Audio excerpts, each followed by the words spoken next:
Omaha, Nebraska is the home of Terence "Bud" Crawford, one of boxing's all-time greats. He reached the pinnacle of his sport before retiring in December. But long before the titles and global recognition, his journey began far from the bright lights of boxing's biggest stages. We recently traveled to Crawford's hometown, where he still lives, to talk about the early experiences that shaped the future champion. Spend an afternoon with Terence "Bud" Crawford and his family at his Nebraska home.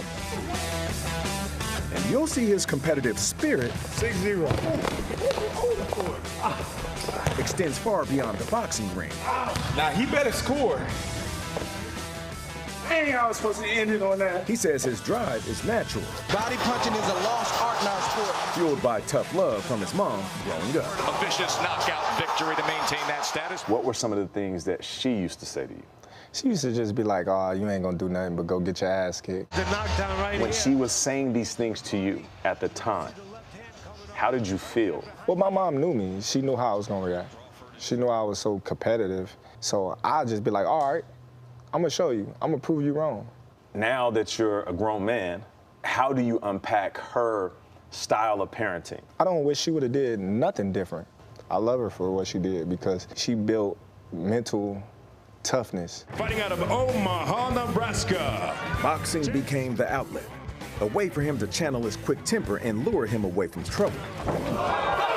He turned pro at 20 and quietly built his resume, often hearing the same critique, that he was too skinny to dominate. Terence Crawford. He silenced those critics after winning his first world title in 2014. But Crawford is going for it. But a career-defining match in 2023 against Errol Spence Jr. Fast, explosive jab. put the spotlight on Crawford. Spence coming forward, and he gets countered with as beautiful a right uppercut as you can possibly imagine. One of the biggest stages was Errol Spence. Right.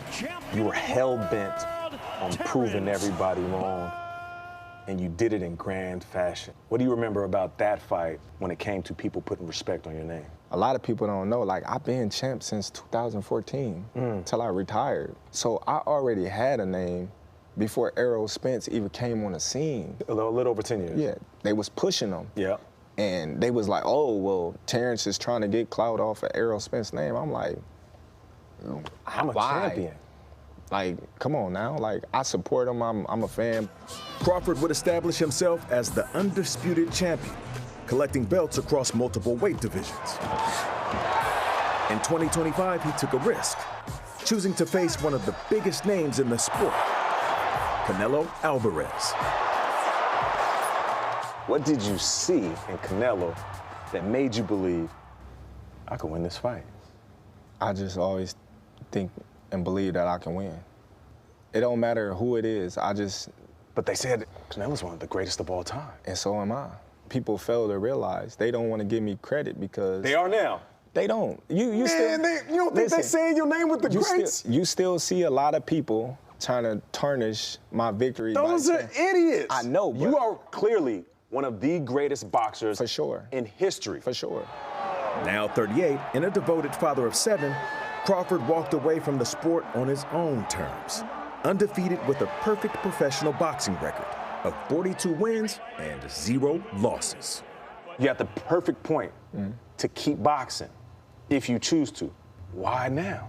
The easiest way to sum it up is I did everything I set my sights out to do. I never wanted to be famous.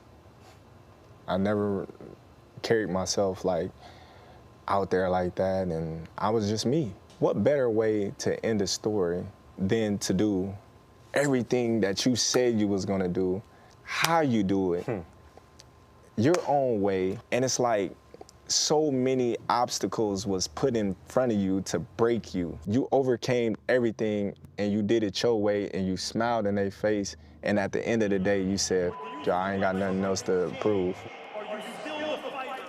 It's rare that greats in any sport walk away at the top. Because what makes people great is this delusion that you can continue to do it at a high level forever. But he's walking away not just because of his age or a fear of getting injured. He's walking away because he's comfortable with where he's at in his career. He's very comfortable in his own skin. I love his confidence. He doesn't even sound cocky to me. No, he doesn't. He doesn't sound cocky. Yeah. And just sort of like quiet he's recognition. Just owning that yes, I am good.